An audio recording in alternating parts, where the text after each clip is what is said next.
kau halau anak kau sehari sebelum raya. Sehari sebelum raya, seorang anak perempuan dihalau keluar dari rumah. Kejadian berlaku di Johor Bahru. Bukan sebab anak ni buat jenayah, bukan sebab anak ni derhaka, sebab dia nak sekolah dan dia tak nak kahwin.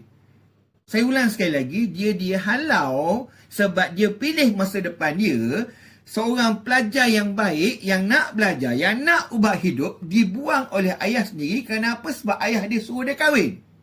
Pukul 3 pagi, dia keluar rumah, pakai baju sekolah. Pakai baju sekolah. Tinggalkan adik-beradik, tinggalkan rumah sendiri dalam keadaan tak tahu nak pergi mana. Ini bukan cerita filem. Ini realiti. Masih ada anak perempuan dipaksa kahwin bila dia sebenarnya nak belajar. Allahu Akbar. Tapi kita bersyukur pada Allah, Alhamdulillah, dia diselamatkan oleh Pusat Jagaan Tenang Bersama Qadar, TBQ. Dia dibeli baju raya, diberi tempat tinggal, dah subuh pagi tu, dia baca Al-Quran, habiskan 30 juzuk. Bayangkan, anak ni dihalau oleh keluarga sendiri, tapi masih kuat, pegang agama dan masa depan dia.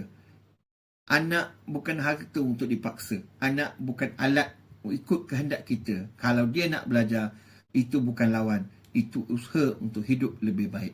Paksa anak kahwin tanpa kerelaan, bukan didikan. Itu tekanan. Dan kesannya boleh rosakkan masa depan anak sendiri. Sehari sebelum raya, orang lain peluk keluarga dia. Dia dihilang tempat bergantung. Tolonglah. Janganlah sampai kita jadi sebab anak kita hilang arah hidup. Hari ini, engkau buat keputusan, kau suruh dia kahwin, kau halau daripada rumah. Esok lusa, apa yang berlaku pada diri kau sendiri, kau tak tahu. Ingat betul-betul apa kau buat, kau akan terima balasannya nanti.